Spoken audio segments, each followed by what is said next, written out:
This country is fucked. The United States empire is fucked. And Russia is leading that charge. And that is why we want to go to war with them. We feel like we already took out Iraq, we took out Libya. That kicked the can down the road a little bit longer. This is a bubble that's going to pop. We made fortunes because while everybody was selling, we were buying. And that time has come again. And so that's why please listen to what Richard Duncan has to say. A few months ago, the Fed was still creating $120 billion every month. And then in November, they said they were going to start tapering that, reducing that by $15 billion a month. But the very next month in December, they said they're going to double that and reduce it by $30 billion a month. And that meant that it's going to come to a complete stop. The money printing is going to end.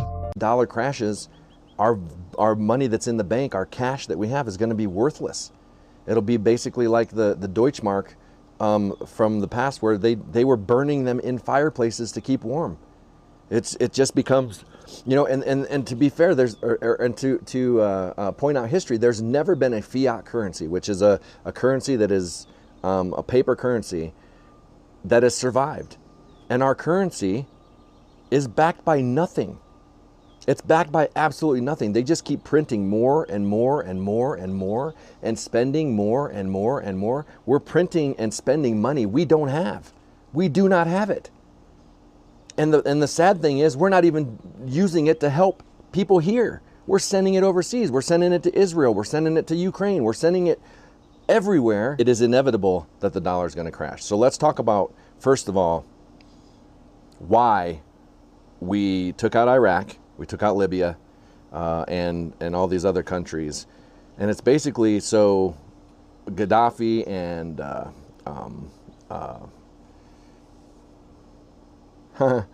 Iraq, Saddam Hussein, they were talking about trading oil in the dinar, which is gold. And so, you know, the United States couldn't have that, because if they started trading oil in gold, because they are some of the biggest oil producers next to like Saudi Arabia and even the United States or whatever, like they are just a major oil producer. So they're like, okay, we cannot have them trading oil in gold, because that would start to devalue the US dollar.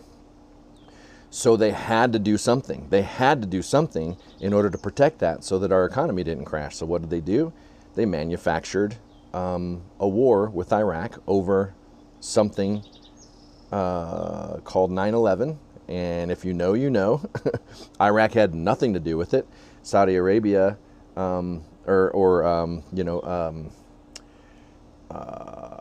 what's his name? Osama bin Laden, nothing to do with it. We know who had to do with it. We know the truth of that, if you are a redacted viewer or have followed me for a long time. But we had to manufacture something to get over there to stop Iran and Iraq and Libya from doing that. And all of those Middle Eastern countries are kind of in the same boat. They don't want to depend on the US dollar. And more countries are starting to move away from that. And Russia is actually kind of leading that effort. And they're trading their oil now in the yuan and the ruble. And the ruble is way more powerful. Like, we put sanctions on Russia thinking we were going to hurt their economy. But their economy is flourishing. The ruble is more valuable than ever. They don't have, like, their debt is under $1 billion, I believe. Last I looked. I don't know what it is, honestly, right now, because of what's going on in Ukraine. It might be a little higher, but it's not. It's like, we're like, what, 30 trillion, and they're like less than $1 billion, I believe, for everything. Don't quote me on that. I would have to look that up. But I wanted to read this article because this is important.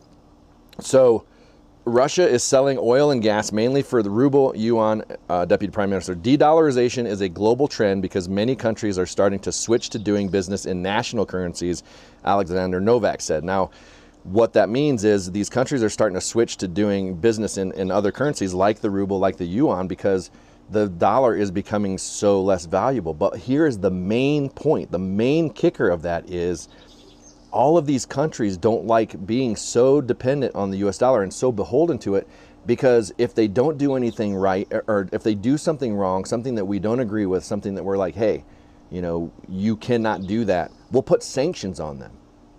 And the only way we can hurt them with sanctions is if they depend on the US dollar.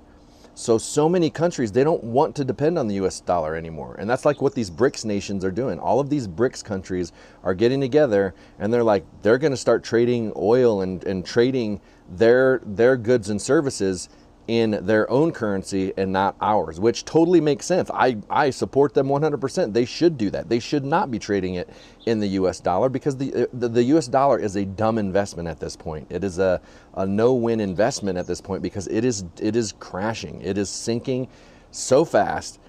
And it does concern me because, like, if it crashes, we're fucked. Like, we're fucked in so many ways. But if you look at, like, you know, when Ron Paul would talk about inflation, he's like, you're going to deal with inflation, but at some point you actually enter into hyperinflation, and that's the beginning of the end. And I feel like we're at the precipice, or not already even in hyperinflation, to where it's going to get so out of control, there's nothing we can do. We are going to have to, at some point, let it crash. And so the United States, let me read a little bit more of this. Moscow, on March 21st, the Russian oil and gas industry does about 80% of its business in rubles and yuan. 80%. That used to all be US dollars. And that's a lot of oil moving back and forth with Russia, China, and all of that. More than 90% of our settlements with China were made in national currencies at the end of 2023, as of the end of 2023. These are the ruble and the Chinese yuan. Speaking about our oil and gas sector in general, we sell about 40% of our products for export for rubles and about 40% for Chinese yuan. 20% is left for other currencies.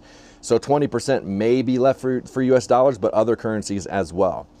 This means the share of the dollar and the euro is actually minimized. I believe this trend will continue. De-dollarization is a global trend because many countries are starting to switch to doing business in national currencies, Novak stressed. This is related primarily to restrictive measures taken by Western countries. Certainly many see this, and they may be exposed to such risks at some point, which is what I was talking about with sanctions.